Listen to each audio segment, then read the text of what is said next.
Boa tarde a todos que acompanham o site da Revi. Hoje estamos aqui com Humberto Trezzi, ganhador de 64 prêmios.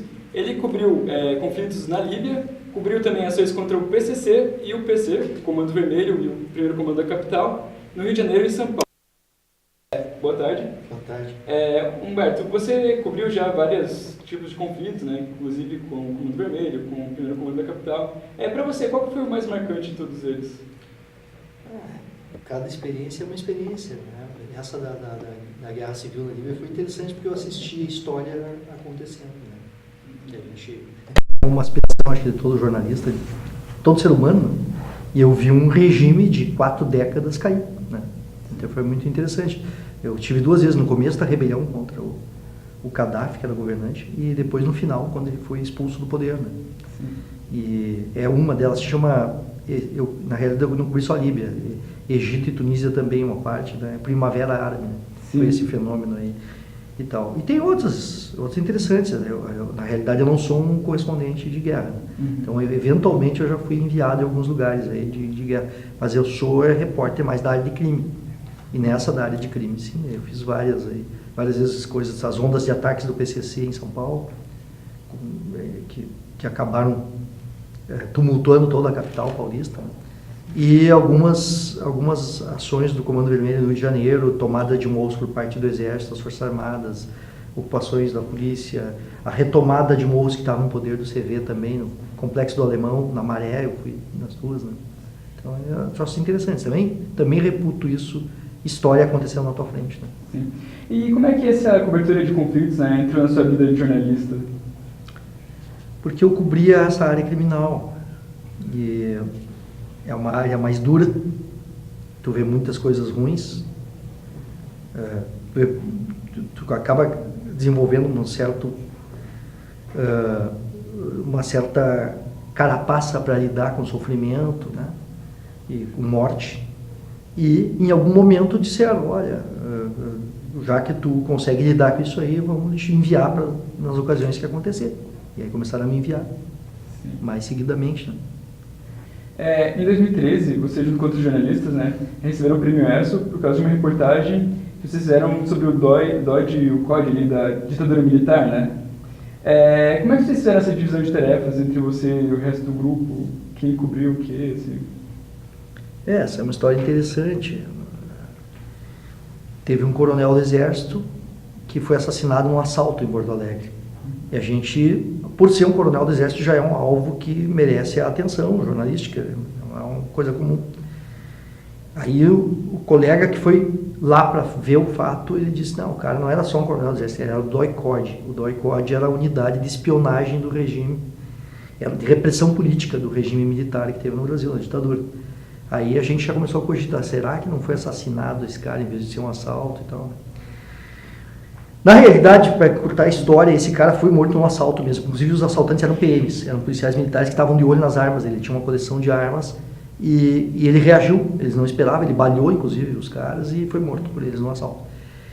Só que na casa dele tinha algo que a gente suspeitou que existisse, fomos atrás e era verdade. Ele tinha um dossiês a respeito da passagem dele no regime militar.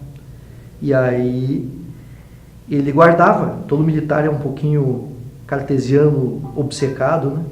Eles normalmente guardam e registram tudo que eles fazem. E ele registrou tudo, ele registrou a passagem dele. Numa das passagens que ele registrou a entrada de um deputado de oposição, né, à ditadura, um ex-deputado, dentro do quartel dele, e que até hoje a ditadura nega que tenha passado por lá.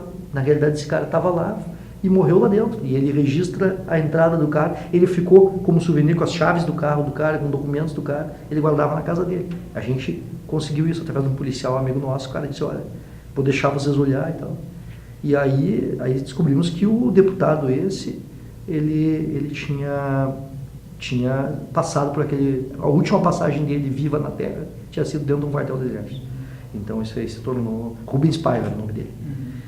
E um segundo episódio que também foi revelado pela nossa reportagem a partir dos arquivos do coronel foi o episódio da explosão do Rio Centro, já muito conhecido, atentados à bomba que iam ser feitos por militares. Ele era o chefe desses militares.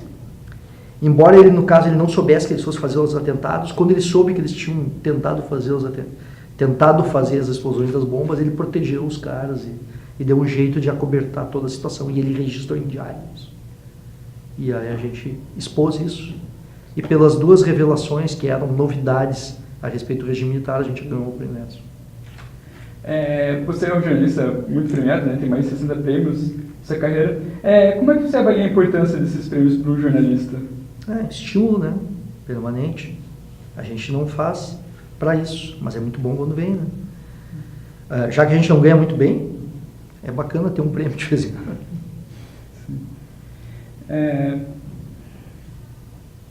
Na sua opinião, um jornalista que cobre conflitos, né? Quais as principais características, qualidades que ele precisa ter para ir nesses lugares, fazer esse tipo de cobertura? Olha, tem um ditado gaúcho que diz assim, ovelha não é para mato. Se tu não é chegado em levar susto, ver sangue, ver gente morta, não adianta começar nesses lugares. Isso vai acontecer com frequência nesses lugares. Não é o tempo inteiro, mas certamente vai estar num lugar que vai acontecer confusão, que vai ter gente baleada, que vai ter gente sofrendo e tal, né? A primeira característica é ter uma certa frieza para lidar com isso aí. Entende? Frieza no sentido de te preservar e ao mesmo tempo conseguir escrever a respeito do que tu está vendo.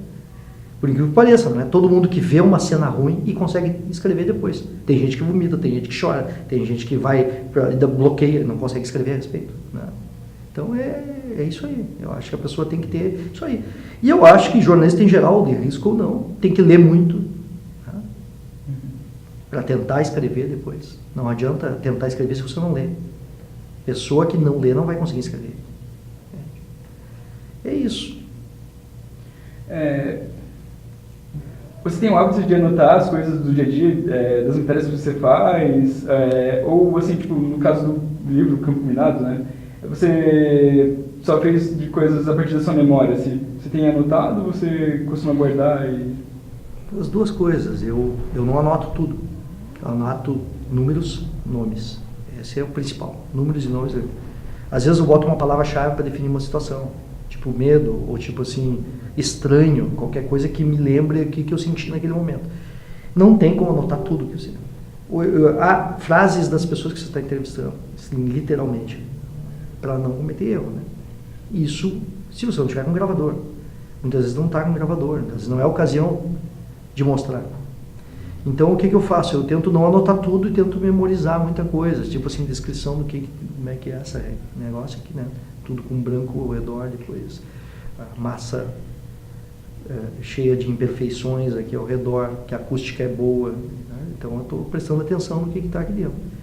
E aí, isso tudo eu não preciso anotar, né?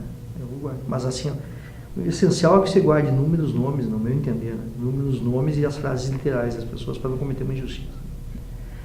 Queria agradecer a sua participação na nossa reportagem. O prazer foi meu.